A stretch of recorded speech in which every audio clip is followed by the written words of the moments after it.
वालेकुम अस्सलाम मैम। जी मैम आ रही ओके, ठीक है, सही है।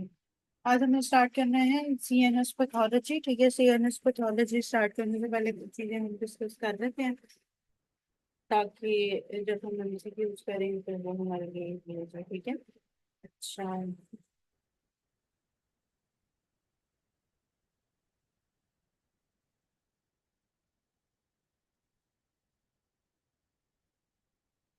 अच्छा, ठीक है। ब्रेन की जो लेयर्स हैं वो तो हैं हमारे पास स्कैल्प की फॉर्म में। ठीक है, स्कैल्प का निमोनिक यूज किया जाता है जिसमें ब्रेन की सारी लेयर्स हैं। ठीक है। अ, वो तो वैसे मेनली हम जब हेड एंड नेक एनाटमी करेंगे तो उसके साथ भी हमारा डिस्कस हो जाएगा, जब आप लोग एनाटमी पढ़ेंगे। ठीक है, तो उसमें भी हो जाएगा। अच्छा, याद रखने वाली चीजें जो CNS फिजियोलॉजी के अंदर याद रखने वाली चीजें क्या है कि हमारी एक मेनिंजेस होती है, मेनिंजेस लेयर होती है। ठीक है, मेनिंजियल लेयर होती है। ठीक है, मेनिंजियल लेयर्स क्या क्या होती हैं? ड्यूरा होती है, पाया होती है, और एर्कनॉइड होती है। ठीक है, सही है। ये इन तीनों का तो आपको पता ही होगा। ठीक है, ये मेनिंजेस लेयर होती है, ड्यूरा, पाया, एर्कनॉइड। ठीक है, इनके दरमियान बाज दफा कुछ चीजें पड़ी हुई हैं, वेसल्स पड़ी हुई हैं। एक तो हमें वो समझने की जरूरत है। दूसरा, जब हमारे पास हेमरेज आता है हमें वो समझने की जरूरत है कि कौन सा हेमरेज कहाँ पे प्रेजेंट कर रहा होता है। ठीक है, तो याद रखना है कि जो ड्यूरा और कल्वेरिया, कल्वेरिया जो है वो स्कल का पार्ट है। ठीक है, ड्यूरा जो मेनेंजियल लेयर है सबसे आउटर लेयर है। ठीक है, और कल्वेरिया के दौरान क्या हो, के दरमियान क्या होता है? ड्यूरा और कल्वेरिया के दरमियान क्या होगा? Extra ड्यूरल haematoma. ठीक है, एक्स्ट्रा ड्यूरल हीमाटोमा। एक्स्ट्रा ड्यूरल हीमाटोमा कैसे प्रेजेंट करेगा? एक्स्ट्रा ड्यूरल हीमाटोमा होगा क्या? मिडल मेनेंजियल आर्टरी जो आपके टेम्पोरल रीजन पे पाई जाती है मेनली, वो डैमेज हो जाती है। ठीक है, उसके डैमेज होने की वजह से क्या होगा कि ट्रॉमा या कोई भी फॉल की हिस्ट्री के साथ आएगा, और उसके अंदर क्या होगा? ल्यूसिड इंटरवल हमको मिलेगा। एक्स्ट्रा ड्यूरल हेमाटोमा में याद रखना है हमेशा ल्यूसिड इंटरवल। ल्यूसिड इंटरवल में क्या होता है कि पेशेंट एक दफा नॉर्मली प्रेजेंट कर रहा होता है और साथ ही थोड़ी देर बाद कोमा में जाता है, दोबारा से जो है वो कॉमा की कंडीशन में होता है, फिर नॉर्मल होता है, और फिर दोबारा की कंडीशन में चला जाता है। ठीक है, तो ल्यूसिड इंटरवल ये होता है जो कि हमें एक्स्ट्रा ड्यूरल हीमाटोमा में मिलता है। ठीक है, इसके अलावा एक्स्ट्रा ड्यूरल हीमाटोमा के जो सवाल आते हैं उसके अंदर जो इम्पोर्टेंट चीज है वो क्या है कि एक्स्ट्रा ड्यूरल हीमाटोमा के अंदर हमारे पास बाय कन्वेक्स जो होता है वो आता है हमारे पास। ठीक है, बाय कन्वेक्स शेप आती है इसकी। ठीक है, ये चीजें याद रखनी है। एक्स्ट्राड्यूरल हीमाटोमा कहाँ कहाँ होता है? ड्यूरा और कर्वेरिया के दरमियान एक्स्ट्राड्यूरल हीमाटोमा होता है, और इसके अंदर क्या आता है हमारे पास? बाय कन्वेक्स शेप आती है, और मिडल मेनिंजियल आर्टरी और ल्यूसिड इंटरवल आती है। ठीक है, इतनी बात समझ आ गई। फिर उसके बाद हमारे पास आ जाता है सब ड्यूरल हीमाटोमा। अब जो हमने तीन लेयर्स पढ़ी हैं, ठीक है, आर्कनॉइड, पाया और ड्यूरा मैटर, तो ड्यूरा के नीचे जो है वो सब ड्यूरल लेयर, वहां पे जो है वो कौन सा होगा? सब ड्यूरल हीमाटोमा। सब ड्यूरल हीमाटोमा। अब सब ड्यूरल हीमाटोमा में किस किस चीज की इन्वॉल्वमेंट होगी? सब ड्यूरल हीमाटोमा में इन्वॉल्वमेंट होगी हमारे पास किस चीज की? अच्छा, सबट्यूरल ह्यूमाटोमा में याद रखना है कि bridging veins, bridging veins, bridging veins का बार बार पूछेगा। सबड्यूरल ह्यूमाटोमा में is always greater than superior cerebral when. जितनी भी सेरिब्रल वेन है, सुपीरियर सेरिब्रल वेन मेनली आ जाती है, उसके बाद इंफीरियर सेरिब्रल वेन आती है। तो याद रखना है कि जब सब ड्यूरल हीमाटोमा का पूछेगा तो उसके अंदर क्या दो चीजें हैं? Superior bridging veins and superior cerebral when. ठीक है, एक ये बात। ठीक है, उसके बाद क्या है कि सबड्यूरल हीमाटोमा की प्रेजेंटेशन कैसे होती है? सबड्यूरल हीमाटोमा किस फॉर्म में होता है?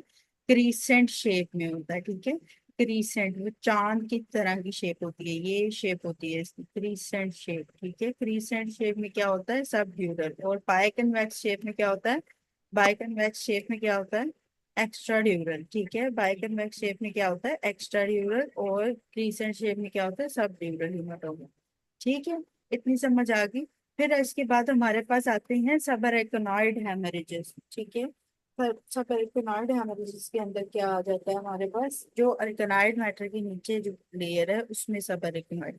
सब एल्कनॉइड जो स्पेस होती है, जो सब एल्कनॉइड एरिया होता है, उसके अंदर आप लोगों ने एक चीज याद रखनी है, सब एल्कनॉइड के अंदर सर्कल ऑफ विल्स पड़ा हुआ होता है। ठीक है, वहां पे सबसे ज्यादा जो है वो जो सप्लाई है वेसल्स की सब एराकिनॉइड स्पेस में। सब एराकिनॉइड एक बहुत पॉइंट मेजर एरिया है, क्योंकि यहाँ पे हमें क्या मिलता है, सर्कल ऑफ विल्स। ठीक है, तो ये याद रखना है। सर्कल ऑफ विल्स को हम थोड़ा सा भी डिस्कस कर लेते हैं, लेकिन पहले आप लोगों को पता होना चाहिए कि सब एराकिनॉइड स्पेस में जब भी हेमरेज होगा तो सर्कल ऑफ विल्स में एक ना एक कोई आर्टरी जाएगी। ठीक है,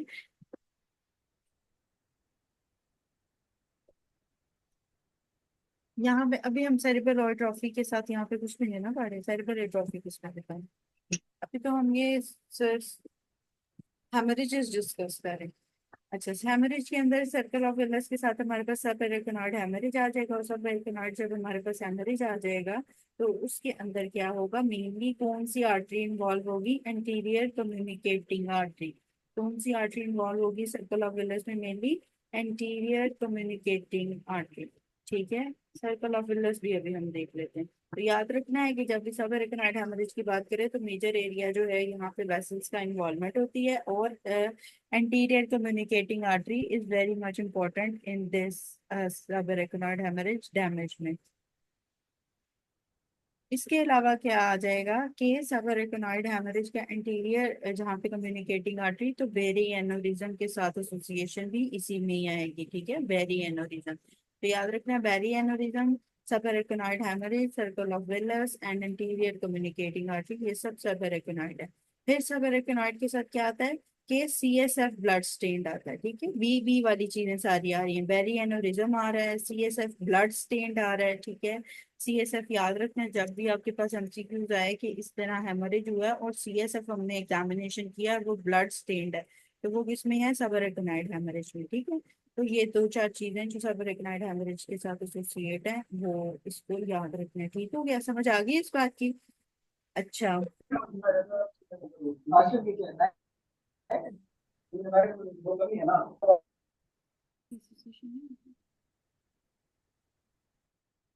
मैम ये सेक्युलर और बेनी एरिज्म एक ही है? सॉरी, मैम ये सेक्युलर एन्यूरिज्म और बेरी एन्यूरिज्म एक ही बात है? एक ही बात है,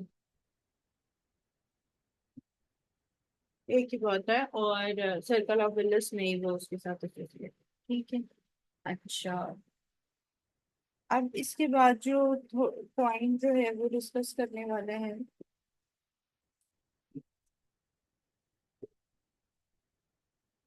अच्छा, मेनिंजाइटिस का आप लोगों ने पढ़ लिया हुआ है ना रफी में?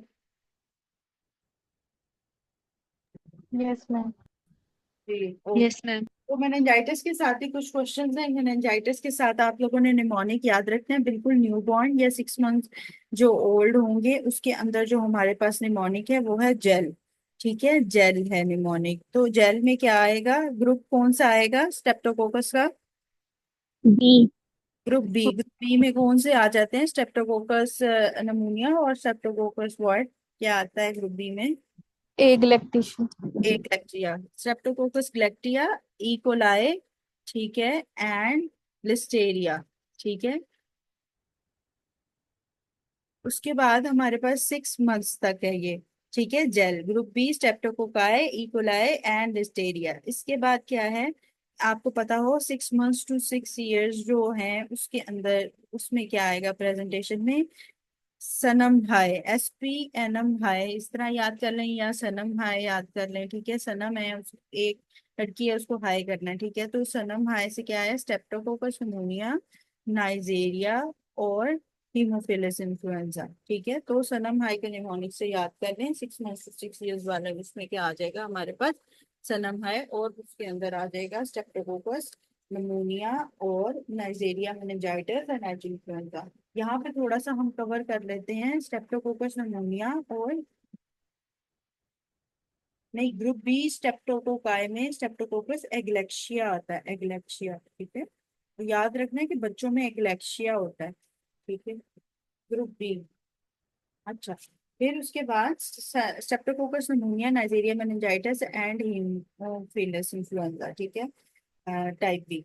इसके बाद जो 6 से 60 इयर्स ओल्ड आएंगे उसके अंदर भी यही है, SPNM, ठीक है। ज्यादातर उसके अंदर जो है वो हाई, उसको हाई नहीं करते। जो 60 ईयर ओल्ड है वो बुढ़े लोग हैं, ठीक है, वो किसी को ज्यादा उनका दिल नहीं करता किसी से बातें वगैरह करने का, तो वो SN सिर्फ सनम उसमें से बस याद कर लें, वो हाई नहीं करेंगे, ठीक है।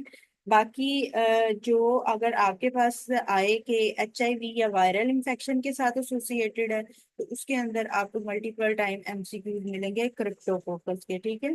तो क्रिप्टोकोकस से याद रखना है कि अगर आपके पास जो है वो MCQs आता है वायरल इंफेक्शन का, तो क्रिप्टोकोकस एसोसिएशन आएगी जिसमें हॉलो स्ट्रक्चर आते हैं, ठीक है, हॉलो शेप की लीनियंस आती हैं, ठीक है। HIV या वायरल इंफेक्शन के साथ अगर देखें तो उसमें हॉलो लीनियंस आती है क्रिप्टोकोकस की। अच्छा, फिर उसके बाद नाइजेरिया मेनिंजाइटिस का मल्टीपल टाइम MCQज आता है। नाइजेरिया मेनिंजाइटिस क्या करता है, एक अगर ये MCQज आए कि उसको मेनिंजाइटिस भी है और रैश भी है, तो नाइजेरिया की बात करनी है, ठीक है। नाइजेरिया क्या करता है, नाइजेरिया के नाम से याद रखना है कि वो रैश करता है, और मेनिंजाइटिस से याद रखना है वो मेनिंजाइटिस भी करता है, ठीक है।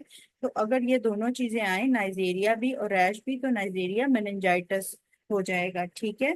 फिर उसके बाद नाइजेरिया मेनिंजाइटिस से याद रख क्या रखना है, नाइजेरिया एक और चीज करता है, हम पहले एक दफा डिस्कस कर चुके हैं नाइजेरिया को। याद है कि नाइजेरिया क्या करता है? Water house water house red syndrome. हाँ, सिंड्रोम, जिसमें एड्रेनल हेमरेजेस करता है बायलैटरल, तो नाइजेरिया से ये याद रखते हैं। फिर उसके कॉर्टिकल हेमरेज। हैं कि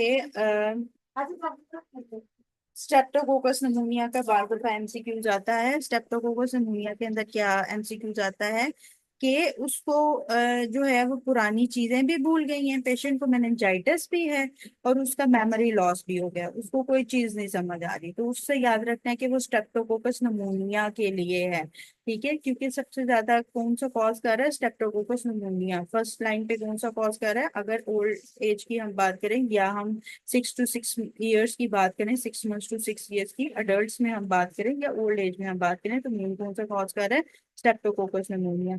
चूंकि स्ट्रेप्टोकोकस निमोनिया ओल्ड एज में भी कॉज कर रहा है, तो जब भी इस तरह की हिस्ट्री आए कि उसको ट्रॉमा हुआ या मेनिंजाइटिस हो गया, उसके बाद उसका मेमोरी लॉस भी हो गया, तो मेमोरी लॉस के लिए भी याद रखना है स्ट्रेप्टोकोकस निमोनिया, ठीक है। ये इंपॉर्टेंट पॉइंट्स है जो कि मेनिंजाइटिस के थे। अच्छा, इसके बाद क्या है कि अगर आप ये देखें कि लंग एब्सेस के साथ है और फिर उसको मेनिंजाइटिस हो रहा है, तो लंग एब्सेस में जो मेनली होता है वो कौन सा होता है, 66 ईयर, 66 में वही आ जाएगा ना, Streptococcus pneumonia, Nigeria meningitis, old age में यही आएगा, ठीक है। वो 60 ईयर लिखता तो है, लेकिन ओल्ड एज में जितना भी ओल्ड एज में आएगा ना, वो Streptococcus pneumonia is always referred over Nigeria meningitis. अच्छा, अब लंग एब्सेस की अगर वो बात करेगा, लंग एब्सेस के साथ बात करेगा, तो लंग एब्सेस में याद रखना एब्सेसिस जितने भी आप ज्यादातर मेनली पढ़ेंगे, वो एब्सेसिस जो हैं वो स्टेफ ओरियस कॉज करता है। तो अगर लंग एब्सेस के बाद जो है उसको मेनिंजाइटिस हो गया है, तो याद रखना है कि स्टेफ ओरियस की वजह से हुआ है, ठीक है। स्टेफ ओरियस पस फॉर्मेशन के अंदर आ रहा होता है, ठीक है। तो इसलिए याद ये चीज आप लोगों ने याद रखनी है कि अगर वो ये कहे कि लंग एब्सेस थी उसके बाद उसको हुआ है, तो ये स्टेफ ओरियस की वजह से हुआ है, ठीक हो गया। ये कुछ MCQ से जो मेनिंजाइटिस के हवाले से थे ये डिस्कस कर लिए अब हमने। अच्छा, अब मुझे कोई बताएगा कि मेनिंजाइटिस आप लोग पढ़ चुके हैं, वायरल भी, TB भी, बैक्टीरियल भी, नहीं, जब लंग एब्सेस की अगर बात करेगा कि आफ्टर लंग लंग एब्सेस, तो फिर उसमें स्टेफ ओरियस, और याद रखना ज्यादातर एब्सेस स्टेफ ओरियस की वजह से ही कॉज होती है, ठीक है। बस एब्सेस स्टेफ ओरियस के काम होते हैं सब, ठीक है। और अगर मेनिंजाइटिस की बात करेगा तो फिर उसमें स्टेफ निमोनिया, वैसे नहीं। अच्छा, ठीक है, ओके, अब ये हमने थोड़ा सा डिस्कस कर ली जी।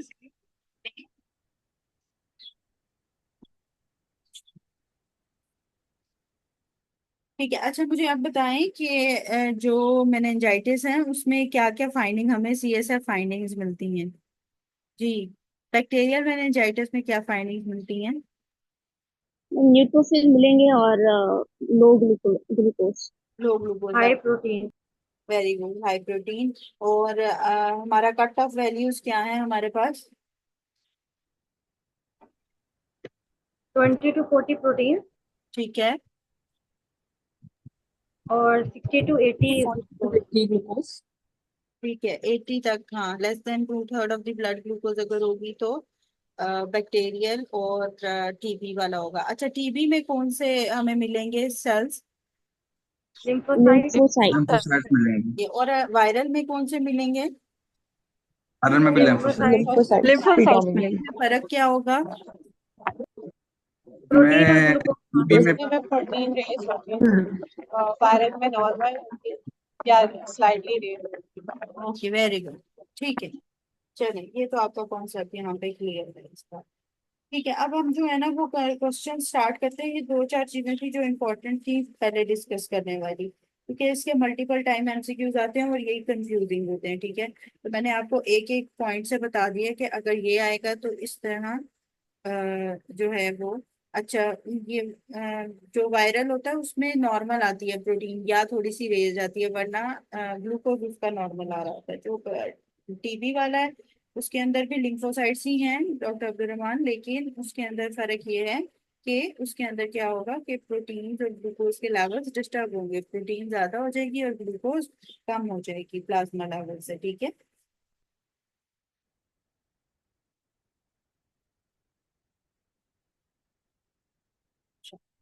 क्वेश्चन स्टार्ट करते हैं। आज कोशिश यही करेंगे कि मैक्सिमम हम कवर कर लें, और साथ साथ जो है ना वो क्वेश्चंस के साथ डिस्कशन जो मजीद अगर कोई टॉपिक की होगी तो वो भी हम करते रहेंगे। अच्छा, एक ये है कि सर्कल ऑफ वेलर्स को पहले बस एक देख लेते हैं। सर्कल ऑफ वेलर्स में थोड़ा सा नो हाउ हो जाए आप लोगों को कि क्या होता है। ठीक है, फिर उसके बाद जो है ना वो हम कंटिन्यू कर लेते हैं आगे। अच्छा, जो सर्कल ऑफ विलर्स के साथ है, ये सर्कल ऑफ विलर्स आप लोगों को शो हो रहा है, ये सब एराकिनॉइड स्पेस में मैंने आपको बताया। सब एराकिनॉइड हेमरेज के साथ बैरोहेमोरिज्म और एंटीरियर कम्युनिकेटिंग आर्टरी मेनली उसमें इन्वॉल्व होती है। अच्छा, सर्कल ऑफ विलर्स जो हमारा बनता है वो कैसे बनता है कि नीचे वर्टिकल आर्टरीज आ रही होती हैं। ठीक है, वर्टिकल आर्टरीज जो आ रही हैं ऊपर की तरफ, ठीक है, उसके अंदर से जो पहली हमारे पास आर्टरी निकलती है that is the anterior spinal artery. ठीक है, जो पहली आर्टरी निकलती है वो कौन सी वर्टिकल आर्टरी से निकलती है? एंटीरियर स्पाइनल आर्टरी, जो स्पाइनल कॉर्ड के इंटीरियरली सप्लाई कर रही होती है ये। ठीक है, एंटीरियर स्पाइनल आर्टरी वो अपने नाम से जानी जाती है। ठीक है, उसके बाद जो वर्टिकल आर्टरी है इसके अंदर से पोस्टीरियर इंफीरियर सेरिब्रल आर्टरी निकलती है, क्योंकि यहाँ पे सेरिबेलम पड़ा होता है, सेरिबेलम का एरिया भी आ रहा होता है। ठीक है, तो पोस्टीरियर इंफीरियर सेरिब्रल आर्टरी, फिर उसके बाद निकलती है, पहले क्या निकल रही है? Anterior spinal artery and then posterior inferior cerebral artery. फिर उसके बाद जब ये वर्टिबल आर्टरी असेंड करती है तो इसके अंदर से एक तो labyrinthine artery, it's not an important artery, anterior inferior cerebral artery AICA ये निकल रही होती है, ये इंपॉर्टेंट है। ठीक है, जहाँ पे interior spinal artery, posterior inferior cerebral artery PICA, ये दोनों इंपॉर्टेंट है, वहाँ पे इंटीरियर इंफीरियर सेरिब्रल आर्टरी ये भी इंपॉर्टेंट है। ठीक है, इसके बाद क्या होता है कि इंटीरियर इंफीरियर सेरिब्रल आर्टरी के बाद नहीं आती है आगे ऊपर जो वर्टिबल आर्टरी कंटिन्यू कर रही होती है वो बेजलर आर्टरी में कंटिन्यू करती है। ठीक है, बेजलर आर्टरी ये जो जा रही होती है ये पॉन्स के लेवल पे होती है बेजलर आर्टरी। ठीक है, ये यहाँ से जो जा रही होती है पॉन्स के लेवल पे होती है, इसीलिए इसके साइड से जो है ये पॉन्टाइन आर्टरीज निकलती हैं। ठीक है, ये पॉन्स के लेवल पे है बेजलर आर्टरी। फिर उसके बाद basilar artery superior cerebral artery दे के उसके बाद पोस्टीरियर सेरिब्रल आर्टरी दे रही होती है। ठीक है, ये जो ऊपर वाली है पोस्टीरियर सेरिब्रल आर्टरी।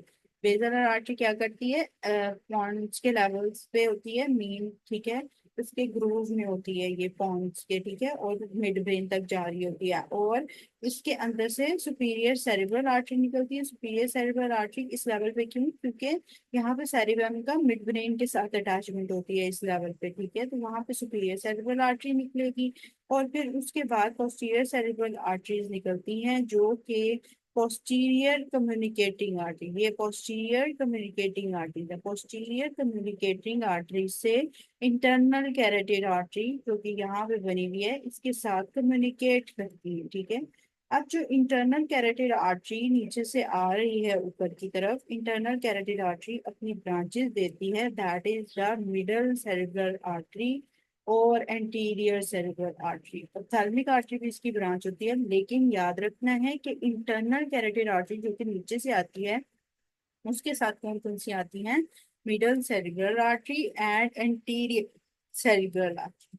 अब ये दो साइड की इंटरनल कैरोटिड आर्टरीज जो कि आई हैं नेक से, और इधर एंटीरियर सेरिब्रल आर्टरीज दो दे रही हैं, वो दो anterior cerebral arteries anterior communicating arteries के साथ मिल रही हैं। ठीक है।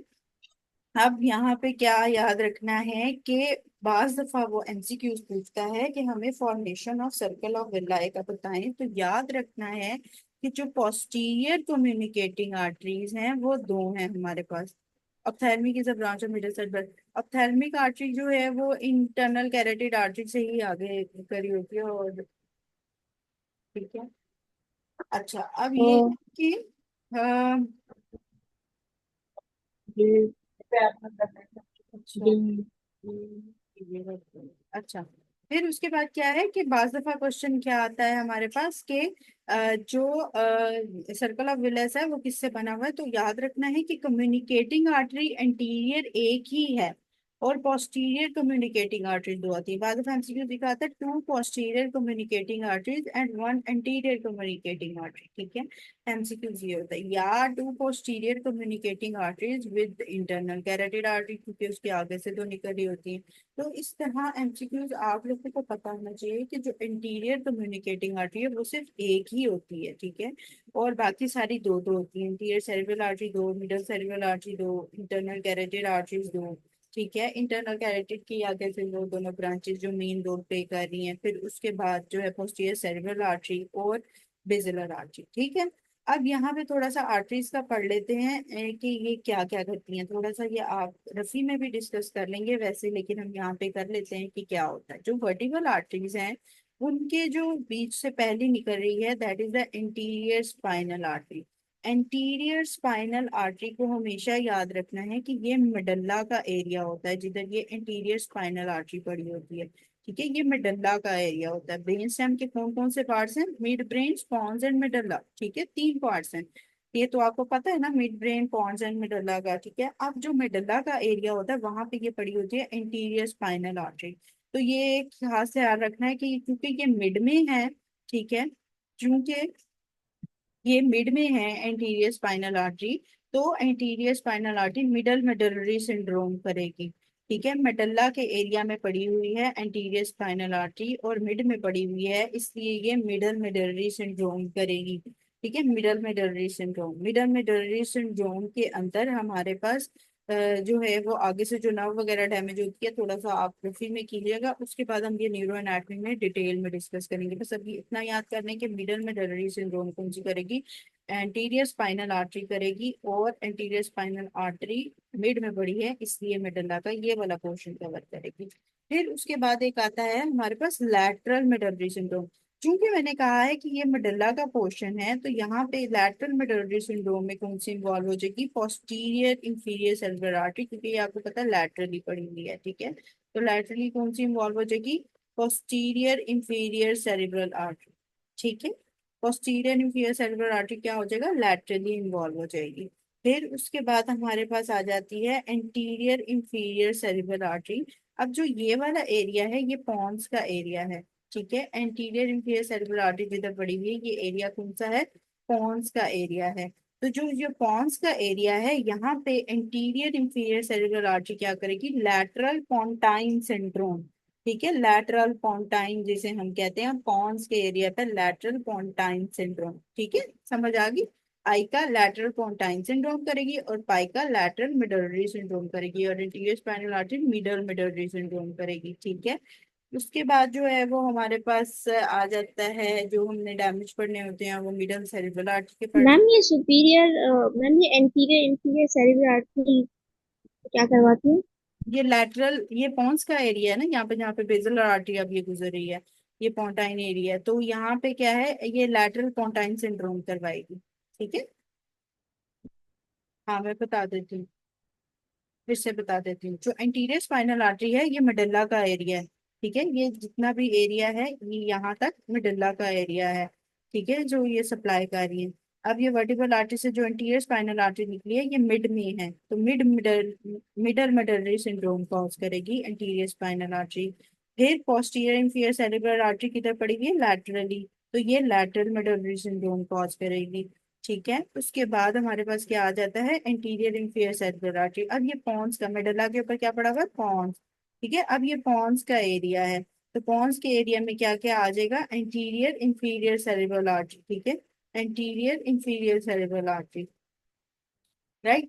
आ गई ये समझ अब इस बात की, तो ये चीजें याद रखनी है। बाकी हमारे पास एंटीरियर सेरेब्रल आर्टरी का भी डैमेज आता है, मिडल सेरेब्रल आर्टरी का भी डैमेज आता है। इसमें होता क्या क्या है, ये हम थोड़ा सा न्यूरो एनाटॉमी में जब हम ब्रेन को प्रॉपर डिस्कस करेंगे, ब्रेन स्टेम को, एक एक पोर्शन को डिस्कस करेंगे और नर्व्स को, तो हमें पता चल जाएगा कि इस एरिया में ये वाली नर्व डैमेज होने की वजह से इसके ये सिम्टम्स आते हैं। ठीक है, तो अभी उसको हम इजीली वो करेंगे।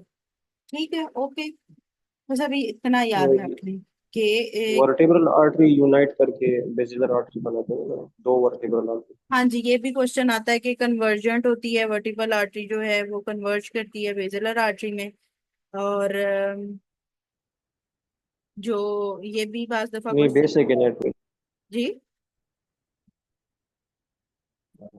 एक्सक्यूज मी मैम, ये इंटीरियर कम्युनिकेटिंग आर्टरी का ये एंटीरियर मिसकंसेप्शन है, कम्युनिकेटिंग क्या आर्टरी में मैंने आप लोगों को ये बताया कि आप लोगों को पता होना चाहिए कि एंटीरियर कम्युनिकेटिंग आर्टरीज, अगर सब एरेकनाइड हेमरेज में वो पूछे तो anterior communicating artery major artery होती है जो कि सब एरेकनाइड हेमरेज में इन्वॉल्व होती है, और बैरी एनोरिज्म होता है वहां पे आर्टरी में। ठीक है, जैसे केवलर एनोरिज्म भी जैसे किसी ने कहा वो। ठीक है, ये एक वाला पोर्शन होता है ज्यादा। ठीक हो गया।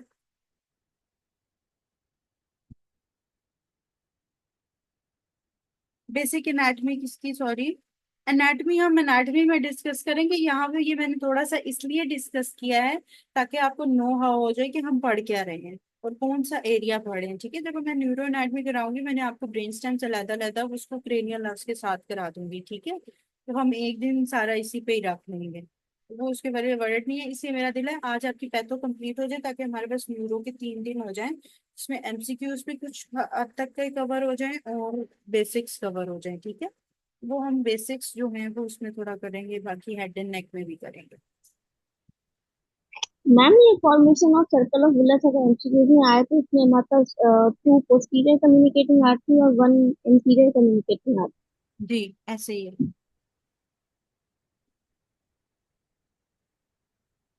ठीक है, ये मैं ग्रुप में भी पिक्चर वैसे शेयर कर दूंगी। कन्वर्जेंट वाली बात ये है कि एमसीक्यूज आता है कि वर्टिकल आर्टरीज जो कन्वर्ज करके जो है ना वो बेसिलर आर्टरी बनाती है। ठीक है,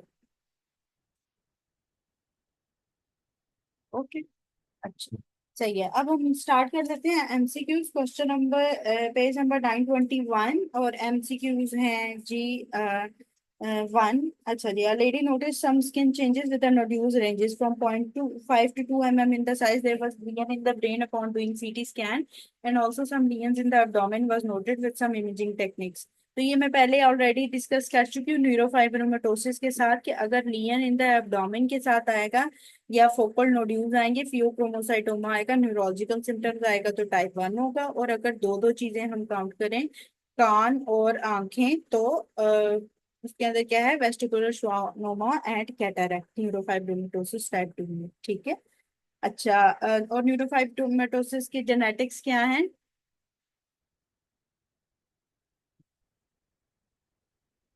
autonomic dominance. Autosomal dominant. Dominant है ma'am. Question number 2, patient having the neck swelling with the drooping of eyelid to the diagnosis of which of the following to antibodies against acetylcholine receptors and कि myasthenia gravis myasthenia.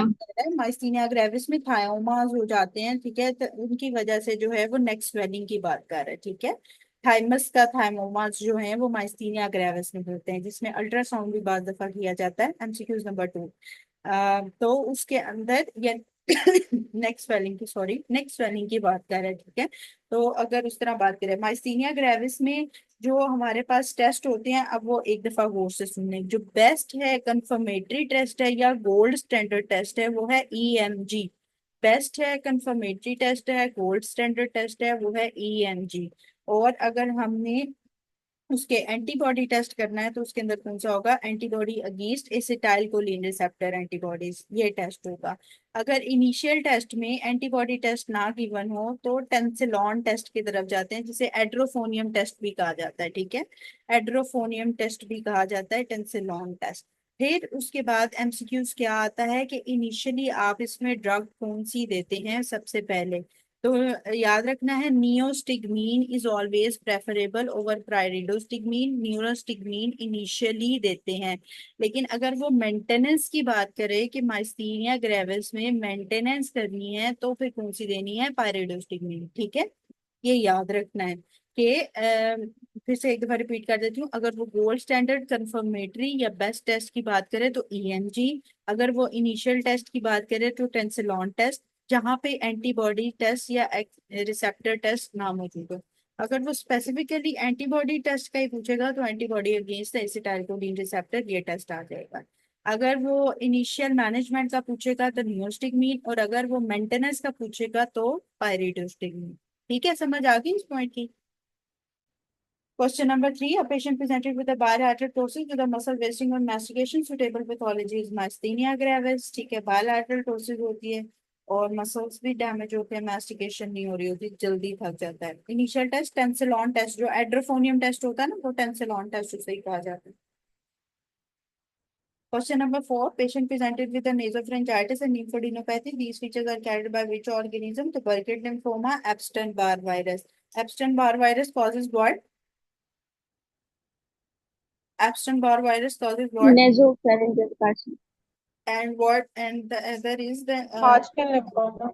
जी, Infective sorry, Hodgkin lymphoma. Epstein-Barr virus mainly इसी में ही आएगा, नेजोफेरेंजाइटिस के अंदर ही, ठीक बताया, ठीक है। एप्स्टेन-बार वायरस नेजोफेरेंजाइटिस और लिम्फोडेनोपैथी के साथ आ जाएगा। Young 5 young female presented with atypical lymphocytosis. Atypical lymphocytosis में आपको किसमें मिलती है, इन्फेक्शियस मोनोन्यूक्लियोसिस में। अच्छा, इससे नेजोफेरेंजियल कार्सिनोमा से ही ओरोफेरेंजियल कार्सिनोमा कौन सा ऑर्गेनिज्म कर रहा था, HPV। अच्छा, उसके बाद ये है कि जो इन्फेक्शियस मोनोन्यूक्लियोसिस है, इसके अंदर सबसे पहले टेस्ट हम कौन सा करते हैं इन्फेक्शियस मोनोन्यूक्लियोसिस में, Monospot. Hotspot. This is always preferable over heterophile antibody test, ठीक है, ये याद रखना है। Question number 6, brain tumour most commonly occur after radiation. तो अगर ब्रेन ट्यूमर होगा रेडिएशन के बाद तो वो मेनिंजियोमा होगा, लेकिन सिर्फ वैसे ट्यूमर पूछे आफ्टर रेडिएशन तो radiation affects what, radiation affect what, लार्ड कानासोई गैस कंपनी। हेमेटोपोइटिक स्टेम सेल्स को डैमेज करता है एंड कॉजेज द ल्यूकीमिया, ठीक है। 7, प्राइमरी सीएनएस ट्यूमर क्या है, ग्लायल सेल ट्यूमर है। Hydrocephalus most common cause is aqueductal, जो थर्ड और फोर्थ वेंट्रिकल के दरमियान सेरेब्रल एक्विडक्ट होता है, aqueductal stenosis is the most common cause of the hydrocephalus.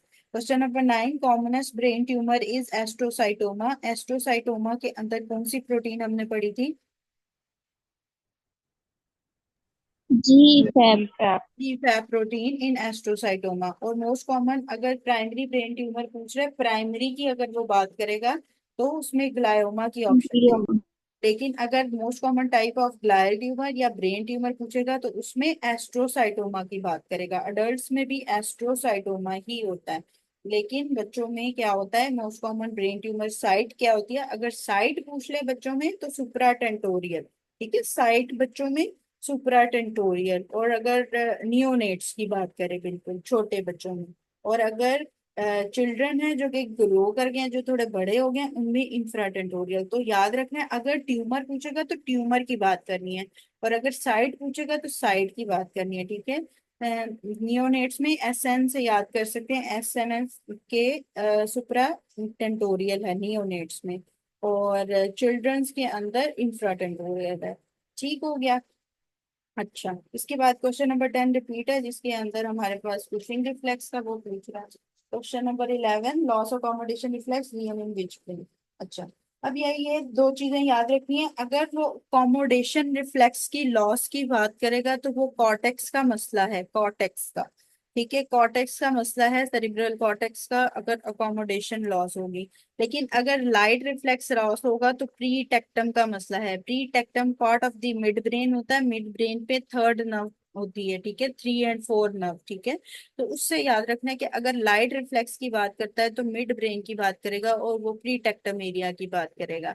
लेकिन अगर वो अकोमोडेशन की बात करता है तो अकोमोडेशन का जो रूल है वो हमारे पास क्या कैसे होता है, वो कॉर्टेक्स पे होता है, ठीक है। तो उसके अंदर मिड ब्रेन या प्री टेक्टम नहीं इन्वॉल्व होता।